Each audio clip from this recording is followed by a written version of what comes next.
Terima kasih pemirsa, Anda kembali menyaksikan Zona Bisnis dan kami hadirkan informasi seputar dunia korporasi dalam Corporate Update berikut ini.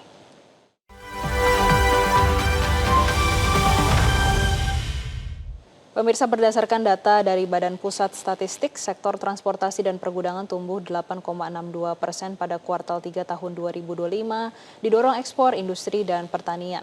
Sektor ini berkontribusi 6,10% terhadap ekonomi nasional. Di atas kertas bisa dikatakan prospek sektor logistik masih cerah.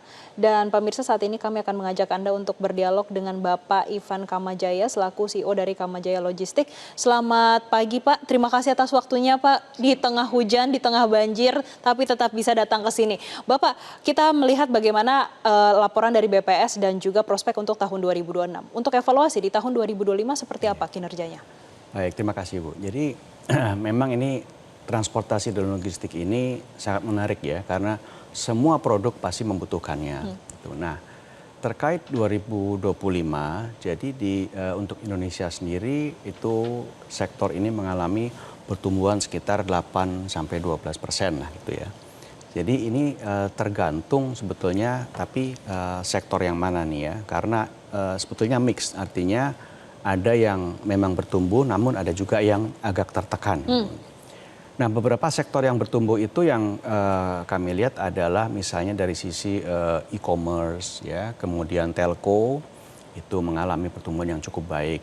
Namun dari sisi consumer good ini sebetulnya 2 tahun terakhir ini agak tertekan. Namun memang kita lihat di semester 2 atau lebih tepatnya Q4 itu mulai ada pertumbuhan ya. Dan semoga bisa bertahan dan terus melanjutkan pertumbuhan yang baik di 2026. Nah, apakah ini dampak dari geopolitik, ya, kemudian tarif, pastinya ada juga dampak dari tersebut.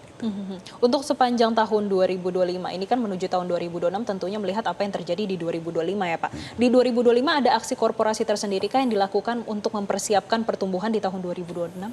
Ya, jadi di Kamajaya sendiri kami selalu melihat atau mencermati sektor mana nih yang bertumbuh, karena saya meyakini dalam situasi apapun, termasuk dalam masa krisis pun, seperti kita lihat misalnya COVID pun, pasti selalu ada sektor yang bertumbuh. Jadi kami waktu itu masuk mengembangkan sektor e-commerce dan kemudian telco.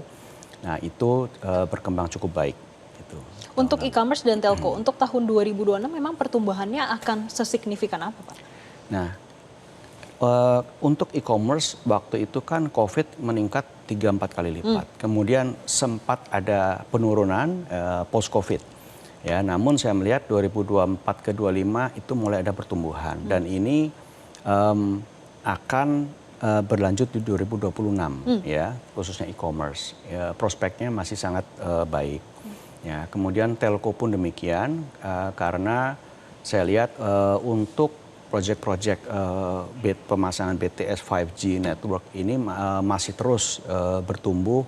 Bahkan kalau dalam case-nya di perusahaan saya itu, untuk sektor itu kami bahkan tumbuh sekitar 30-40%. Oke Pak, untuk tahun 2026, apa yang menjadi target tersendiri dari Kamajaya Logistik terutama untuk sektor logistik Pak? Ya, baik. Jadi untuk 2026 itu kami melihat perluasan sektor cold storage misalnya. Cold storage? Ya, kemudian health pharmaceutical, sektor energi.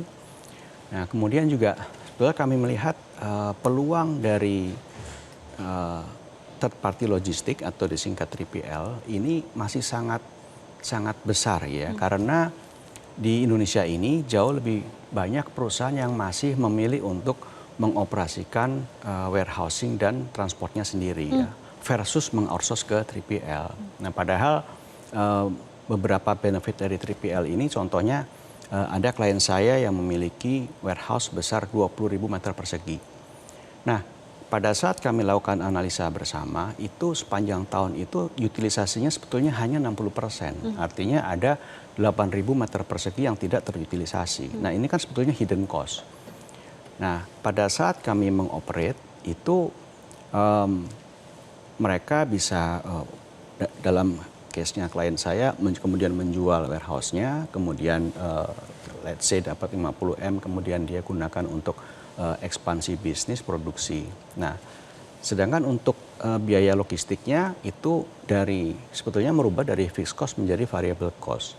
Sekarang seandainya mereka butuh 4.000 meter, maka yang sebetulnya yang mereka bayar hanyalah 4.000 meter persegi. Nah, kemudian dari sisi operation, karena kita adalah expertnya nih di warehousing, yang tadinya mereka membutuhkan 175 orang dalam satu tim, setelah kami lakukan redesign, relayout, dan perubahan proses kerja, itu sebetulnya cukup dengan 80 orang. Belum lagi overtime, ya kami berhasil menekan overtime sebesar 70%, ya, karena kami memiliki good warehousing practice dan sebagainya. Oke, baik. Terima kasih Bapak Ivan Kamajaya, CEO Kamajaya Logistics, sudah memberikan insight-nya bagi pemirsa Zona Bisnis Metro TV dalam segmen Corporate Update. Dan pemirsa, informasi tadi sekaligus menutup perjumpaan kita dalam Zona Bisnis. Jangan lupa saksikan kembali Zona Bisnis dari hari Senin hingga Jumat pada pukul 9.30 waktu Indonesia Barat. Akhir kata, terima kasih dan sampai jumpa.